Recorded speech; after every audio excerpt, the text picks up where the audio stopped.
No problem. But I think Let we me actually ask you about what do you believe about depression? Do you believe depression is a real thing? I believe that feeling depressed is real. I don't believe depression as a clinical disease is real, no. Really?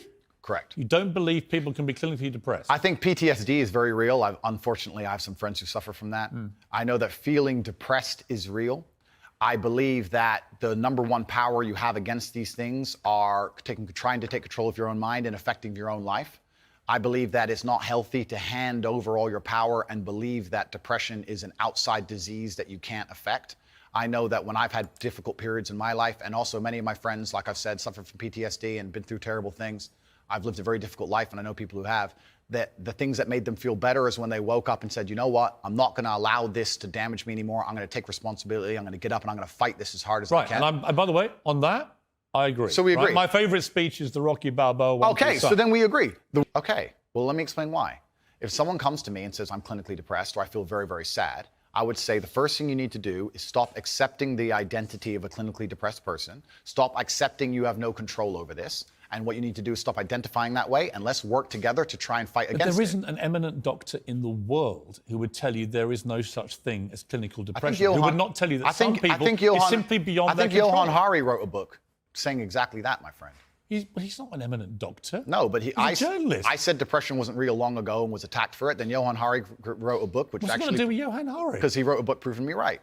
Most people... Johann Hari's a journalist. Sure. And my point is that a lot of people who are clinically depressed are suffering with something in their life, and if you fix the problem in their life, perhaps they won't feel depressed anymore. That's not a disease. Yeah, but Andrew... That's situational. Andrew, you're simply wrong.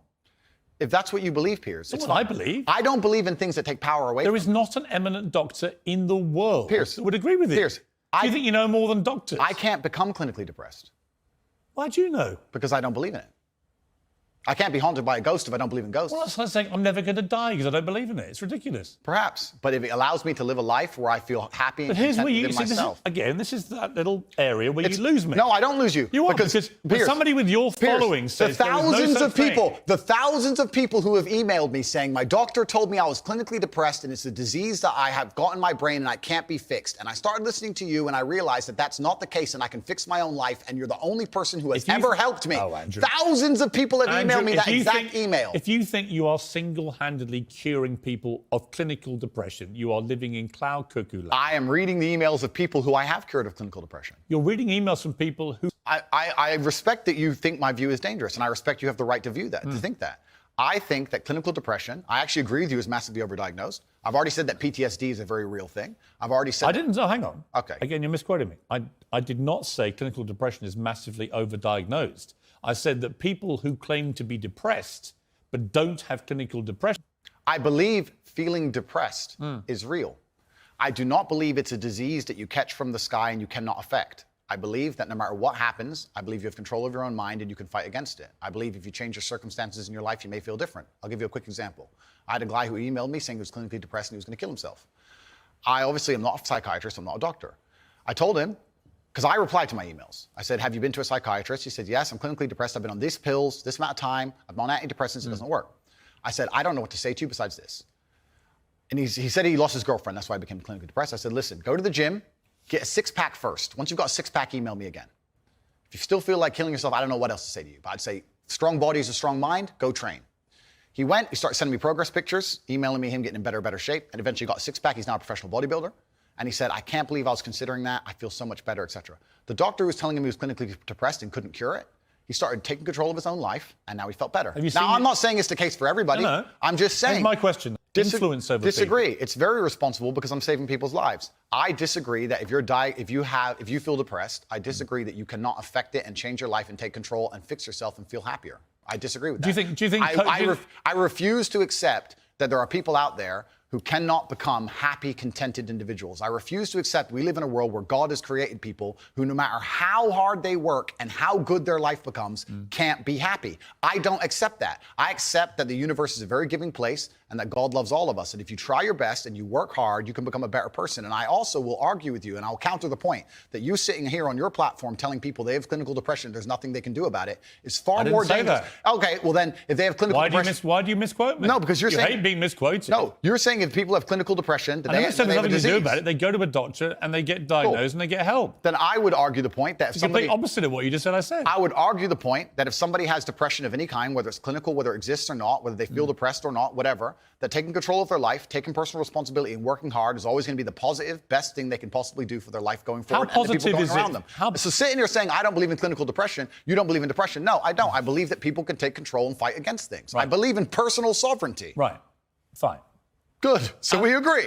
No, we don't. Yes, we do. No, we don't. You support his right to speak about things like Sandy Hook? I don't know Sandy Hook. I don't know. And You know what it was? It was a mass shooting. Of school children. Okay. But to sit and it's actually, no, let's stop for a second. Please don't interrupt me. Here's why I know why you're good at your job. First, you interrupt people a lot, which is good. It's a good skill. Actually, and then there you go, prove me right. On podcasts with rabid leftists and people who openly hate me. Is it wrong? I do a podcast circuit. Okay. So, and I don't know everything he's ever said. When somebody like... And I don't know what you're trying to get me here because I did a podcast. If you let me get a word in edgeways, I'll tell you. It's a lame trick. If you let me get a word in, I will tell you. Let's go. Alex are suffering from depression and the negative effects of online content. The coroner said she was exposed to material that may have influenced her in a negative way, and in addition, what started as depression had become a much more serious depressive illness, and she very sadly took her life. That's absolutely disgusting. Right. Her father... It's terrible. Her father's campaign for better protections against potentially dangerous social media algorithms, right? It says that the particularly graphic content she saw romanticized acts of self-harm, normalized her condition, and focused on a limited and irrational view without any counterbalance of normality.